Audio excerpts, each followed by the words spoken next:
bismillaahi raxmaani raxiim subax wanaagsan ku soo dhawaada qodobada wararka raadiyaha kulmiye saakana waxa ugu waaweyn xildhibaanada golaha shacabka oo maanta ka doodi doona heshiiska muranka badan dhaliya ee ku saabsan dekadda magaalada Berbera gudoomiyaha gobolka Banaadir iyo saraakiisha ciidamada ammaanka oo xalay kormeeray qaar ka mid ah degmooyinka gobolka Banaadir Somaliland oo warqad ay ku dalbanayso in la aqoonsado u gudbisa qaar ka mid ah beesha caalamka ciidamada booliska magaalada Jowhar oo xabsi ka sii daayay ganacsato la ballansanaa al-shabaab oo lagu xiray magaalada Jowhar dawladda Soomaaliya oo diyaarinaysa qorshaha ciidamada AMISOM ay uga baxayaan Soomaaliya wararka dibadda raadiyaha kulmiye saaka waxa ugu dooro milatariga Baarma oo saldhigyo ka dhistay guryo iyo masaajid laga barakiciyo muslimiinta Rohingya iyo tirinta cod bixinta doorashada sharci dejinta Colombia oo la soo gabagabeeyay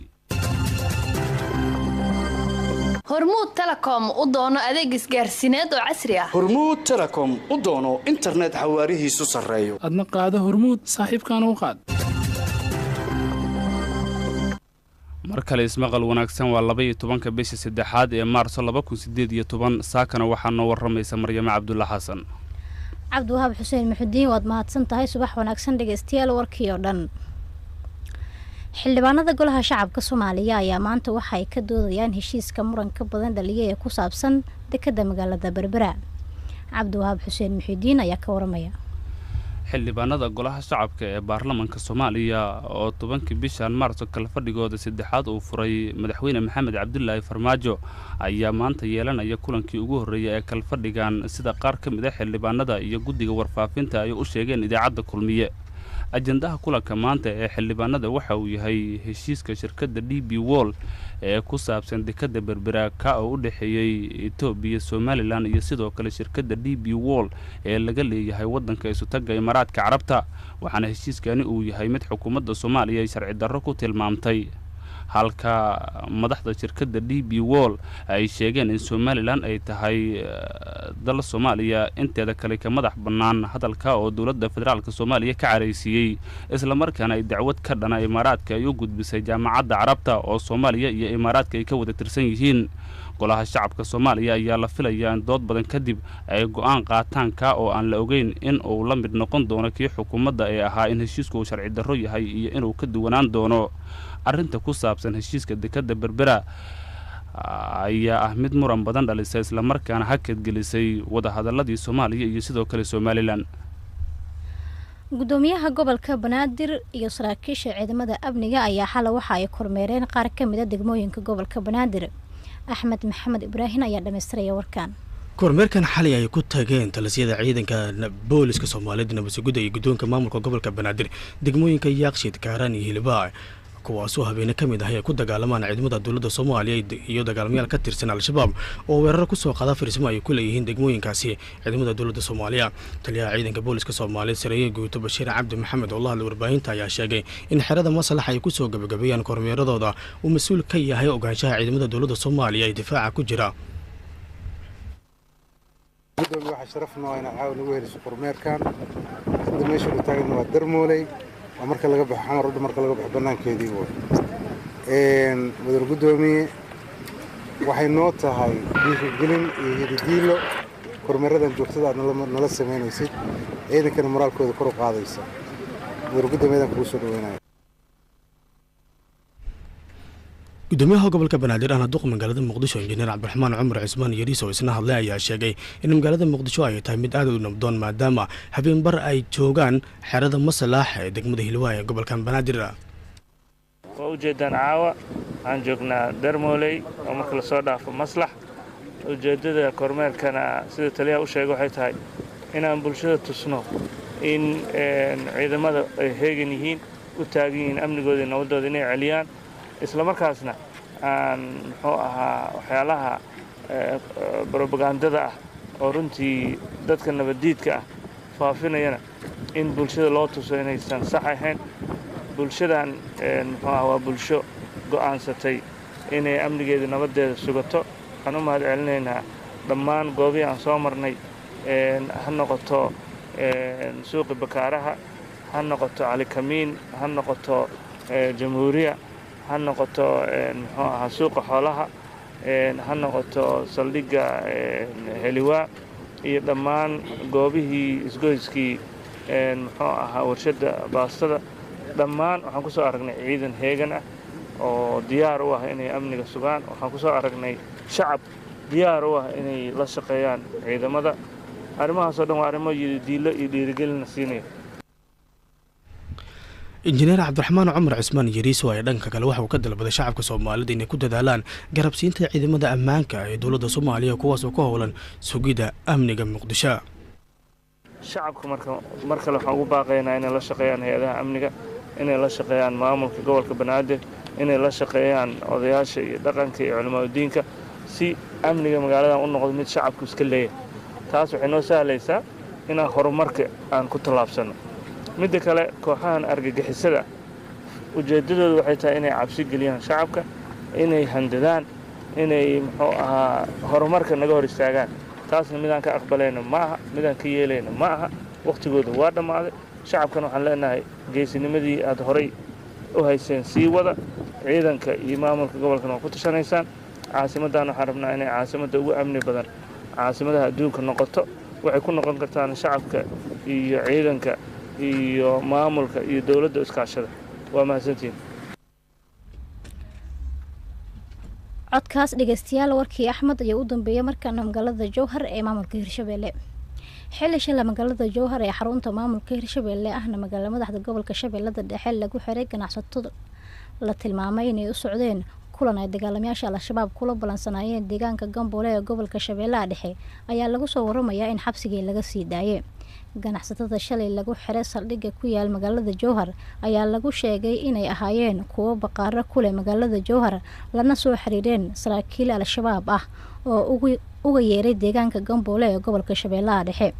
kadib dadaallo ay sameeyeen ehelada ganacsatada ayaa lagu guuleystay in saldhiggii laga sii daayo ganacsatada, waxaana wax laga weydiiyey sababta ku kaliftay inay al-shabaab ugu tagaan deegaanka ka fog magaalada jowhar ee maamulka hirshabeelle. dagaalamayaasha al-shabaab ayaa inta badan ganacsatada qaar waa ganacsatada ka qaata lacaga, waxayna deegaanka ay gacanta ku hayaan ay u doontaan aba ay ku qasbaan ganacsatada inay u doontaan garsoor.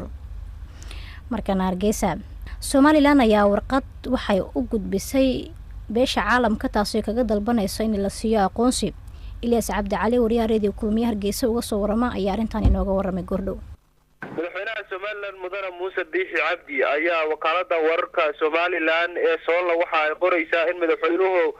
uu axadii ahayd oo bishii 11 ahayd uu qoraal rasmiya u kala diray urur goboleedka igad, qaramada midoobay, ururka jaamacadda carabta, ururka midowga afrika, midowga yurub iyo sidoo kale boqortooyada ingiriiska, dowladaha maraykanka, denmark iyo urur goboleedka igad, kaasi oo madaxweynuhu ugu sheegaya in somalilan ay ka madax banaan tahay dalkii la isku odhan jiray Soomaaliya. waa sida ay u dhigtay wakaalada wararka Soola in ay ka madax banaan tahay oo ay u madax banaan tahay heshiisyada ay la galayso shirkadaha caalamiga. madaxweynaha waxaa lagu sheegay qoraalkaasi ay baahisay wakaalada wararka Somaliland ee Soola in madaxweyne Muuse Biixi Cabdi waraaqadaasi beesha caalamka u diray uu sheegay in qaranimada Somaliland ku timid ay rabitaan shacbi ee aanay ku imin waxa ay cid gaar ah wada isla markaana madax banaanideeda ay kala soo noqotay Soomaaliya 1991 waa sida ay hadalka u dhigtay wakaalada wararka Somaliland ee Soola. wakaalada wararka Somaliland ee Soola ayaa sheegtay in waraaqda madaxweynuhu u diray ururada caalamka ay jawaab waafiye u tahay hadaladii dowladda Soomaaliya ay kaga hadlayeen heshiiska saddex geesoodka ee dhex maray Somaliland iyo DP World iyo dowladda Itoobiya oo saami ka heshay. waxa ay sheegtay ama wakaaladaas ay qortay in madaxweynaha Somaliland uu ka jawaabayo baaqaasi ah in Soomaaliya hor istaagay heshiiska dekada Berbera ay la galeen shirkadda DP World iyo saamiga ay ku leedahay dowladda Itoobiya maadaama ay Somaliland ka madax banaan tahay Soomaaliya inteeda kale isla markaana aanay xukuumadda Muqdisho ama dowladda federaalka Soomaaliya aanay ka talin sida lagu sheegay qoraalkaasi Somaliland.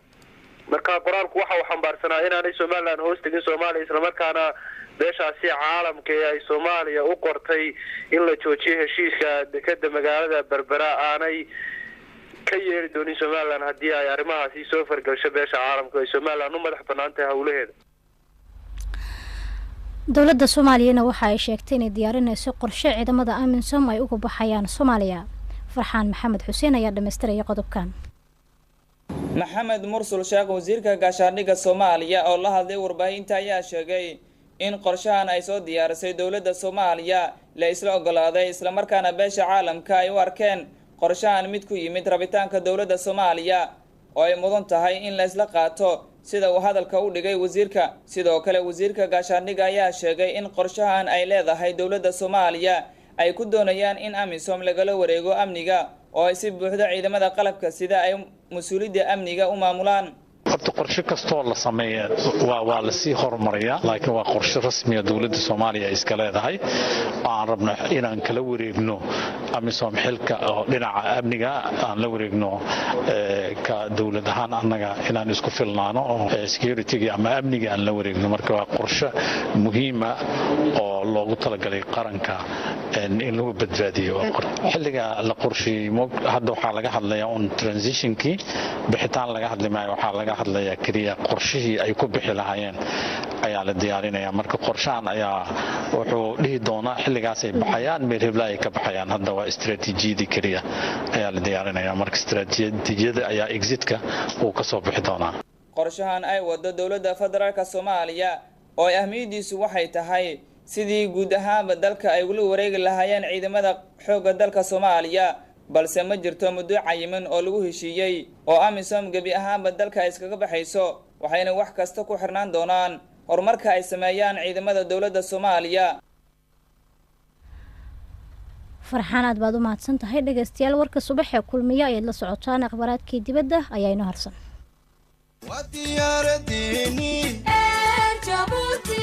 duulimaad raaxa leh degdegsiimaya ammaano ayr Jabuuti u doono.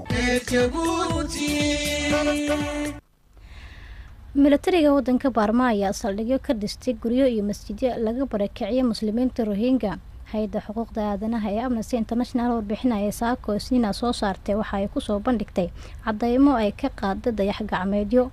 kuwa oo muujinaya saldhigyo ay ciidamada qaranka Baarma ka dhisteen guryo iyo masjidyo laga barakiciyay dadka laga tirada badan yahay ee muslimiinta Rohingya. ku dhawaad 350 tuulo ayaa la tilmaamay in ay ciidanka gubeen intii ay wadeen howlgalkii kaga sifeynayeen gobolka Rohingya. ugu dambeyntiina codbixinta doorashada sharci dejinta ee Colombia ayaa la soo gabagabeeyay. waa codbixintii ugu horeysay ee ka dhacda tan iyo markii ay dowladdu ogolaatay inay heshiis nabadeed la gasho kooxda mucaaradka. madaxweynaha dalkaasi ayaa waxa uu sheegay in codbixintani ay ahayd mid taariikhi ah oo diblomaasi ah dadka reer Colombiana kadib in ka badan 50 sano oo khilaaf la dagaalamayeen waxa uuna sheegay in isbedel ay filayaan kadib markii ay la galeen waan nabadeed kooxda mucaaradka ee dalkaasi. warkii subax ee radio kulmiye ayaa dhageystayaal inta ku dhan cidii uu sheego waxa ay dib kaga heli karaan asigoo maqal qoraal sawir intaba wata bartayno internetka ku leenahay ee radio kulmiye ama radiokulmiye.net. dadka ku sugan magaalada Beledweyne waxay naga dhageysan karaan radio wadani cadaado waxay naga maqli karaan radio cadaado halka gaalkacyo ay naga dhageysan karaan idaacadda hayaan Mareykankana kala FM dadweynaha intiisa kalena live streamka iyo waliba Facebook live. Cali Ibrahim Cabdullaahi ayaa warkiina soo saaray anigoo Marin Cabdulla Xasan ayaa idin waramayay nabadgelyo.